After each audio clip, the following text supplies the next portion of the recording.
যদি কোনো তান্ত্রিক আপনাকে ভয় দেখায় যে আপনার এই করে দেবো, সেই করে দেবো, আপনার সর্বনাশ করে দেবো, এমনকি কোনো মানুষ যদি কোনো তান্ত্রিককে দিয়ে আপনাকে ভয় দেখায় যে আপনার ক্ষতি করে দেবো, আপনার সর্বনাশ করে দেবো, বলে দেবেন 3জন কেন 10জন তান্ত্রিক মিলেও আপনার কোনো এই চুল কোনো ব্যাকাও করতে পারবে না। শুধু এই মন্ত্রটা আপনি রোজ বলবেন 5বার করে, একবার করে বলবেন আর আপনার বুকে ফু দেবেন, একবার করে বলবেন আপনার বুকে ফু দেবেন, 5বার করবেন। এটা 24 ঘন্টা অ্যাক্টিভেট থাকে।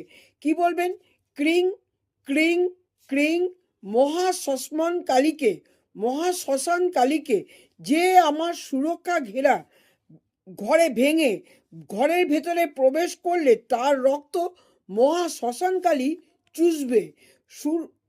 গুরু শঙ্কর মহাদেবকে প্রণাম, বীর হনুমানকে শ্রদ্ধা জ্ঞাপন করছি, ধন্যবাদ, শ্মশান ভৈরবকে প্রণাম। এটা একবার করে বলবেন, একবার করে আপনার নিজের দেহে ফু দেবেন, একবার করে বলবেন, একবার করে নিজের দেহে ফু দেবেন। প্রত্যেক দিন 24 ঘন্টা অ্যাক্টিভেট থাকে।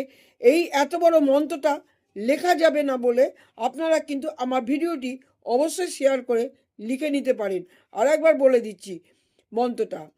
ক্রিং ক্রিং ক্রিং মহাশ্মশান কালীকে যে আমার সুরক্ষা ঘেরা ঘর ভেঙে ভিতরে প্রবেশ করলে তার রক্ত ভিতরে প্রবেশ করলে তার রক্ত মহাশ্মশানকালী চুষবে। গুরু শঙ্কর মহাদেবকে প্রণাম, হনুমান বীরকে ধন্যবাদ এবং শ্মশান ভৈরব বাবাকে প্রণাম। এই মন্ত্রটা যদি আপনারা বলতে পারেন তাহলে হচ্ছে, আর একবার করে বলবেন, বুকে ফু দেবেন, 5বার করে বলবেন, 24 ঘন্টা অ্যাক্টিভেট থাকবে। জীবনে 100 তান্ত্রিক এসেও আপনার কিছু করতে পারবে।